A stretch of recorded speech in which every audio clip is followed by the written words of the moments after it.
ও আমার মুসলমান ভাইয়েরা, আল্লাহ রাব্বুল আলামিন যাকাত সম্পর্কে সূরা তাওবার 11 নম্বর আয়াতের মধ্যে বলেছেন, ফাইন তাবু আকামুস সালাতা ওয়া আতুজ যাকাতা ফাইখওয়ানুকুম ফিদ্দীন।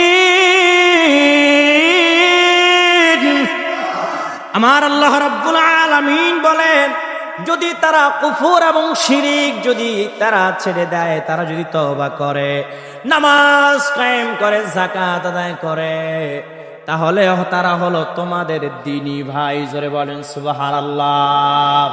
দেখেন, যেখানে আল্লাহ বলেছে ওয়াকিমুস সালাত, সামনে আল্লাহ বলছে ওয়া আতুজ যাকাত। সুবহানাল্লাহ পড়েন। তাহলে যাকাত দেওয়ার দরকার আছে না নাই? আছে না নাই?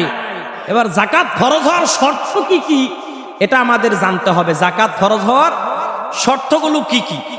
যাকাত যে আপনি দিবেন, আপনার উপর যাকাত ফরজ হয়েছে কিনা এটা আপনার জানা লাগবে, ঠিক কিনা জোরে বলেন। যাকাত ফরজ হওয়ার শর্তের মধ্যে 1 নম্বর শর্ত হলো নিসাব পরিমাণ সম্পদের মালিক হওয়া লাগবে। কি পরিমাণ? এবার আসেন, নিসাব পরিমাণ সম্পদের মালিক কি?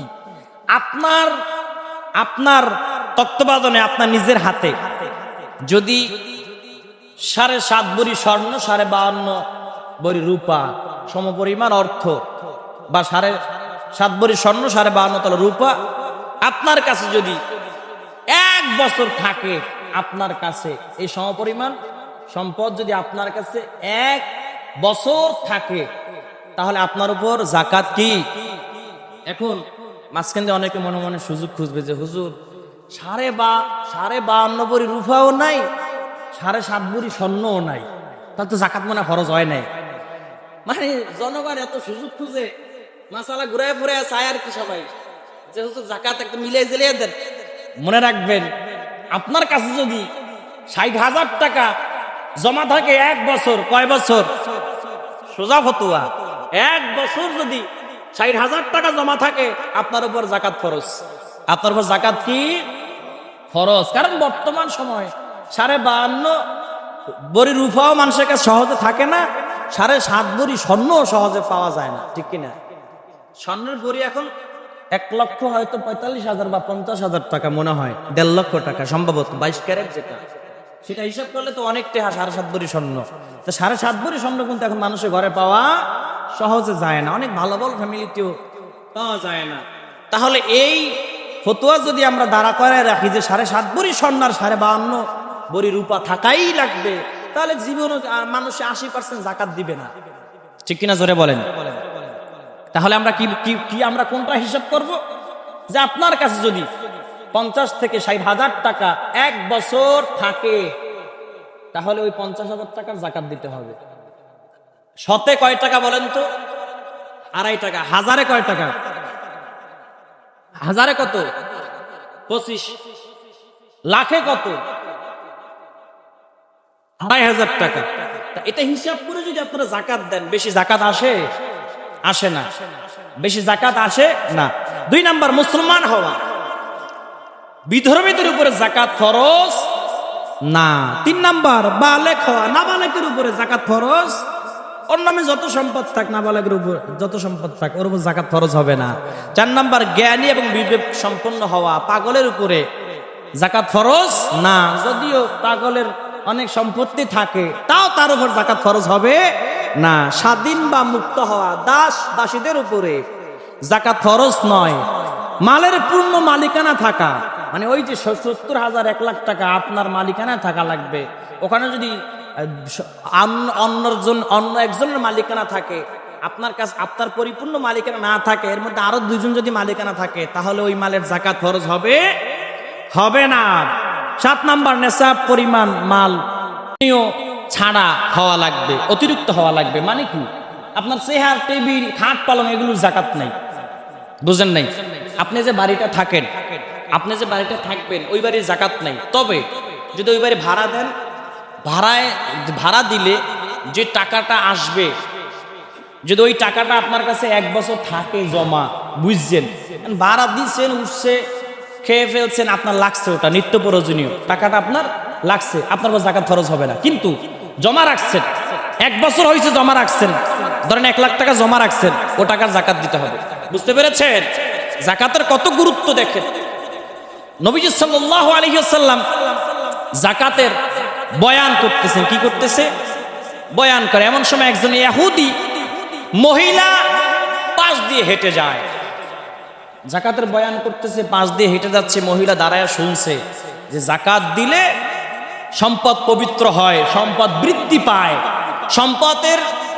সম্পদের জিম্মা আল্লাহ নিয়ে নেয়। জোরে বলেন সুবহানাল্লাহ। সম্পদের হেফাজতকারী কে হয়ে যায়? আল্লাহ হয়ে যায়। এই মহিলা শুনছেন, এই মহিলা ওই দিন থেকে যে দেখলো যে 1 বছরে তার কত টাকা সম্পদ হয়েছে, হিসাব করে সেও জাকাত দিল। জোরে বলেন সুবহানাল্লাহ। সিরিয়ায় বা জেদ্দায় তার একটি ব্যবসায়ী কাফেলা, সে যদি ব্যবসায়ী কাফেলা পাঠালো মাল আনার জন্য, অনেক মাল, 100 উট নিয়ে গেছে। কয়শো? ওই মহিলার 100 উট নিয়ে মাল আনতে গেছে, উটের উপরে উঠায় আর কি নিয়ে আসবে। নিয়ে আসার সময় মরুভূমি পাড়ে দিয়ে যখন আসে, ভূমিদস্যুরা, ডাকাতরা হামলা চালালো। আরো অন্যান্য ব্যবসায়ী কাফেলাও ছিল, আবু জাহেলের কাফেলা ছিল, আবু লাহেবের কাফেলা ছিল, অনেকের ছিল। সবার সম্পদ লুট করে নিয়ে গেছে ডাকাতরা। কিন্তু এই মহিলার সম্পদ যখন লুট করে নিবে, ওই সামনে যে উট দেখবেন, গরু যারা চড়ায় গ্রামগঞ্জে দেখবেন, সামনের গরু যেদিক যায় পিছনটা এদিক যায়, ঠিক কিনা জোরে বলেন? সামনের গরুটা যেদিকে যায় পিছনগুলা উট এরকম, সামনেরটা যেদিকে যাবে পিছনগুলো, সামনেরটা যদি বয়া পড়ে সবাই বয়া পড়ে, এটা সিস্টেম। এখন ওই যে সামনে যে উটটা আছে তাস করে বয়া পড়ছে, আর উঠেই না, সব বয়ে রয়েছে, আর উঠে না। সুবহানাল্লাহ। ওই 100 উট একটা যখন বসে পড়ছে, বাকি 99টা উঠে বসে রয়েছে, আর উঠে না। এত টানা টানে ডাকাতরা, উঠেই না। এখন এত মাল ডাকাত কান্দে করে কেমনে নিবে? দূর, এই 100 এগুলো থাকে, এগুলো নেওয়ার দরকার নেই, যা পাইছে লইয়া জায়গা। এখন যে ওই মালের তত্ত্বাবধানে ছিল, আয়েশা খবর দিল যে এই অবস্থা, আমার সবার তো শুনলাম সবার সম্পদ, সবার ব্যবসায়ী জিনিসপত্র নাকি ডাকাতরা লুণ্ঠন করে নিয়ে গেছে, আমাদেরগুলো মনে হয় নিয়ে গেছে নাকি। ওই মহিলা ডাক দিল, না, আমাদের জিনিস, আমাদের ব্যবসায়ী সম্পদ কেউ নিতে পারবে না। জোরে বলেন সুবহানাল্লাহ। ওই ম্যানেজার ডাক দিয়া বলে যে কেমনে আপনি বলেন কিভাবে যে আপনার সম্পদ লুট হবে না, আপনার মাল লুট হয় না, আপনি বললেন কিভাবে?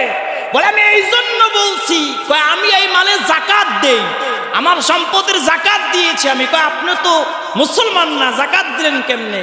আমি একদিন নবীজির দরবারের সামনে দিয়ে যাচ্ছি, মসজিদ নবীর সামনে দিয়ে যাচ্ছি, এমন সময় জাকাতের আলোচনা নবীজি করতেছে, আমার খুব ভালো লাগলো। যেহেতু সম্পদের জাকাত দিলে আল্লাহ সম্পদের হেফাজত করেওয়ালা হয়ে যায়, ওই দিন থেকে আমি জাকাত দেওয়া শুরু করেছি। তা আমার এটা ইয়াকিন আছে, বিশ্বাস আছে যে নবীজি যেহেতু বলেছে, আল্লাহর কোরআনের কথা, এটা মিথ্যা হতে পারে না। তাহলে সবার সম্পদ যদি লুট হয়ে যায়, আমার সম্পদ লুট হবে না। জোরে বলেন সুবহানাল্লাহ।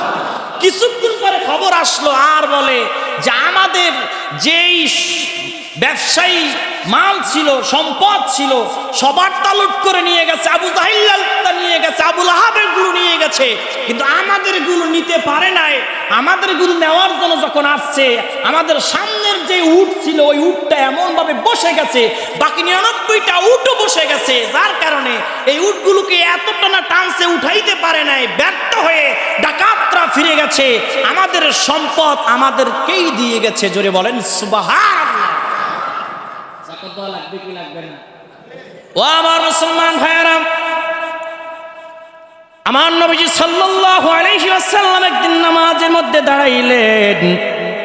নামাজের মধ্যে দাঁড়ায়া আকামাত হয়ে গেল, আকামাত দিয়া দিছে। নিয়াজ যখন বাঁধবে, আবার হঠাৎ করে হুজরা খানার মধ্যে চলে গেছে। মানে যেখানে নামাজ পড়াইতেন এরকম পকেট গেট ছিল, যেমন এখানে একটা দরজা আছে না নাই, এরকম পকেট দরজা ছিল। নবীজি আবার হুজরাখানায় চলে গেছে, আবার আইসা দাঁড়াইলেন। নামাজ যখন শেষ হয়ে গেল, সাহাবীরা আবার অবাক হয়ে গেছে, ডাক দিয়া বলে, ইয়া রাসূলুল্লাহ, ইয়া হাবিবাল্লাহ, নবী গো, জীবনও তো দেখিনি আপনি এরকম নামাজে দাঁড়ায় আবার হুজরাখানায় গেছেন, আজকে কেন আকামাত হয়ে গেল? আমরা নিয়াত বাধ্য ভাব এমন সময় আপনি কেন হুজরাখানায় চলে গেলেন? আমার নবীজি বলো, সাহাবীরা শোনো, আমি যখন নামাজে দাঁড়াইলাম, আমি নিয়ত বাঁধবো যখন, এমন সময় একটা কথা আমার স্মরণে এসে গেছে। সেটা হলো, কে যেন আমাকে একটা স্বর্ণ মুদ্রা দিয়েছিল। ওই স্বর্ণ মুদ্রা আমি বালিশের নিচে রেখেছিলাম। আমি নামাজে দাঁড়াই, আমার মনে পড়ল আমি যে আল্লাহকে বলবো, ইয়াকা না'বুদু ওয়া ইয়াকা নাস্তাঈন, আয় আল্লাহ, আমি তো আপনার গোলাম, আপনার কাছে সাহায্য চাই। এই কথাটা যে আমি বলবো, ওই সম্পদ, ওই স্বর্ণ মুদ্রা যদি আমার বালিশের নিচে থাকে, তাহলে আমি আল্লাহকে কেমনে বলবো ইয়াকা না'বুদু ওয়া ইয়াকা নাস্তাঈন, আয় আল্লাহ, আমরা আপনার গোলাম, আপনার কাছে সাহায্য চাই। এই কথা আমি কেমনে বলবো? আমার দান করতে নাকি আবার দেরি হয়ে যায়।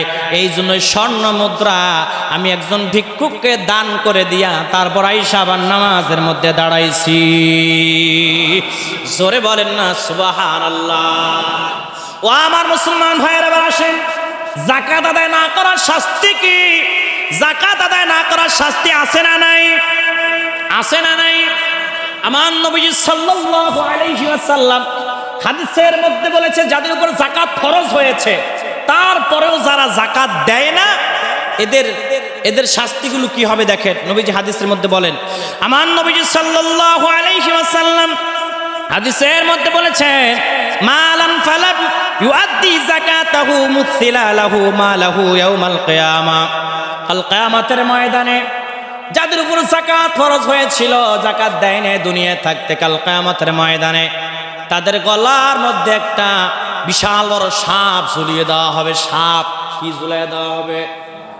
যেই সাপের মাথার উপরে দুইটা কালো দাগ থাকবে, ওই সাপ যখন গলার মধ্যে ঝুলিয়ে দেওয়া হবে, ওই সাপে সবল মারবে আর বলবে, আনা মালুকা আনা কানজুকা, আমি তোমার মাল, আমি তোমার গচ্ছিত সম্পদ, আমি তোমার মাল, আমি তোমার সম্পদ, এই বলে বলে গালের মধ্যে, চোয়ালের মধ্যে সবল মারতে থাকবে। জোরে কন্যা নাউজুবিল্লাহ। নবীজি অপর হাদিসের মধ্যে বলেছেন, আলা ইকামিস সালাত ওয়া ইতাইজ যাকাত ওয়ান নুসহি লিকুল্লি মুসলিম।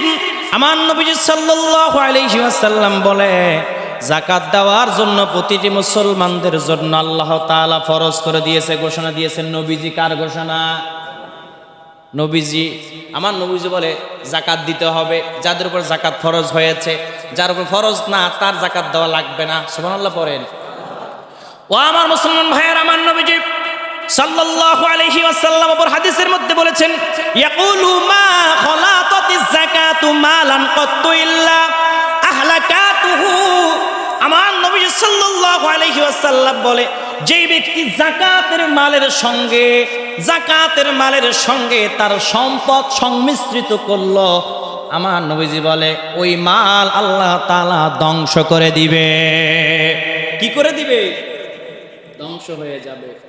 অনেক জায়গায় দেখবেন তিনখানা মাদ্রাসার জন্য যখন চাঁদা মানে যায়, যেটা সাহায্য করেন, যে মাদ্রাসা এতিম আছে, অনেক বড় লোক দেখবেন খারাপ খারাপ ব্যবহার করে। আছে না নাই? আছে না নাই? ওই সেদিনকে আমি একটা এতিমখানার দায়িত্বে আছি আর কি, মোটামুটি দায়িত্বে, নিজের মাদ্রাসা না, অক্ষ মাদ্রাসা তো দায়িত্ব। অক্ষ মাদ্রাসা নিজের হয় না, প্রাইভেট মাদ্রাসা নিজের হয়। অক্ষ মাদ্রাসা এটা হলো অক্ষ, জনগণের মাদ্রাসা, এটা সবার মাদ্রাসা, কমিটি আছে। তো এক বিশাল কোটিপতি, তার কাছে গেলাম যে তার যাকাত ফান্ড থেকে যেন আমার মাদ্রাসা এতিম 120 জন আমার এতিম আছে, এতিমদেরকে যেন দেওয়া হয়। উনি যা ব্যবহার করলো, মানে আমি কি বলবো। তা আমি একটা কথা বলছি, আমি বলছি, স্যার দেখবেন একদিন আপনার এই সম্পদ কিছু থাকবে না, বইলা চলে আসছে। লাস্ট ডাকে কি দেখবেন, এরা কিন্তু ভয় পায়, যদি কিছু কই তাহলে ভয় পায়। হুজুর আপনি এই কথা বললেন হঠাৎ, আমি এই কথা বলছি না, আপনার টাকা আছে বলে আপনি যা তা ব্যবহার করতে পারবেন না। আপনি আরো অনেক লোক গেছে ওখানে অন্য অন্য মাদ্রাসা থেকে, যা তা ব্যবহার, এদেরকে ব্যবহার করছে, আমার খারাপ লাগছে না। আমি লাস্টে বললাম, স্যার শোনেন, আপনি যে কথাগুলো বলছেন টাকার, হ্যাঁ জোরে, এই অর্থ সম্পদ একদিন আপনার থাকবে না, বইলা বের হয়ে চলে আসছে। সবাই ভয় হয়ে গেছে, কি রে হুজুর হঠাৎ এই কথা বলে বের হয়ে গেল। এরপর আমার ফোন দেয়, ফোন আর ধরি না, আমি তো তোর টেহা লাগতো না মাদ্রাসায়, তোর টেহা ছাড়া মাদ্রাসা চলবো, তুই কত 2 লাখ টাকা দিবি? লাগতো না টেহা, প্রয়োজনে মাহফিল করে 2 লাখ টাকা আমি মাদ্রাসা দিব, সমস্যা আছে? সমস্যা আছে? কারণ আলী বাংলাদেশের যে টাকা ছিল, এই পরিমাণ টাকা বাংলাদেশের অনেক শিল্পপতিরও নাই, ঠিক কিনা ধরে বলেন। অস্ট্রেলিয়ার একজন যুবক যার নাম আলী বানাত, ইউটিউবে সার্চ করে দেখবেন। আলী বানাত একটা ব্যাসলাইট পড়তো 5 লক্ষ টাকা, একটা জুতা পড়তো বাংলাদেশের প্রায় 70,000-90,000 টাকা, একটা গাড়ি ব্যবহার করতো বাংলাদেশের প্রায় 5 কোটি টাকা, 10 কোটি টাকা। এই আলী বানাত একদিন চা খাওয়ার জন্য গেছে, হঠাৎ দেখে জিহ্বায় ঠোসকা পড়ে গেছে। কি পড়ে গেছে? আর কিছু খাইতে পারে না, কয়েকদিন পর জ্বালা যন্ত্রণা শুরু হয়েছে।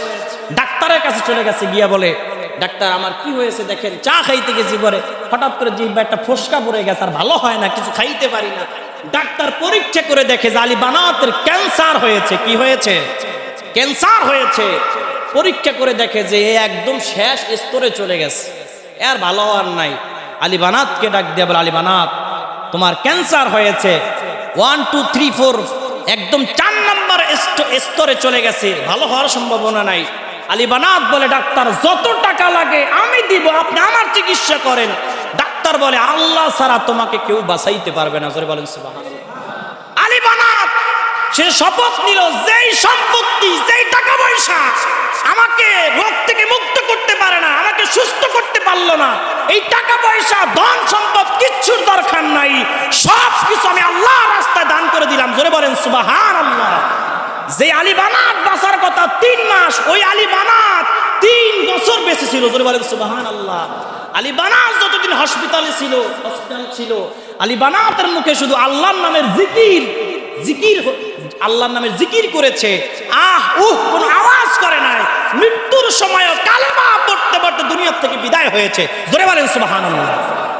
তাহলে আল্লাহ রাব্বুল আলামিন এই যে আলী বানাতকে দেখেন, যেখানে ডাক্তাররা বলছে হায়াত কয় মাস, সেখানে বাঁচছে কয় বছর।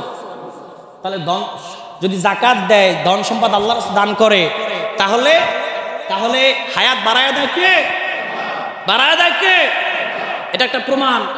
যুবকরা ইউটিউবে সার্চ করবা, নামাজের পরে বেরোয়া আলী বানাতের জীবন কাহিনী, সবকিছু পেয়ে যাবা। আল্লাহ রাব্বুল আলামিন কবুল করুক, আমিন বলেন। এবার আসেন জাকাত। আচ্ছা, ওটা জাকাত না দেওয়ার শাস্তি তো কইছি, এটা লম্বা আলোচনা করার দরকার নাই। জাকাত না দিলে যে গুনাহ হইব এটা সবাই জানে কি জানে না? জাকাত ফরজ হওয়ার পর যদি না দেন গুনাহ হবে, জানেন কি জানেন না? সবাই জানেন না। এবার আসেন ইতিকাফ নিয়ে কথা বলি। যেহেতু ইতিকাফ সুন্নতে মুআক্কাদা, কি জোরে বলেন?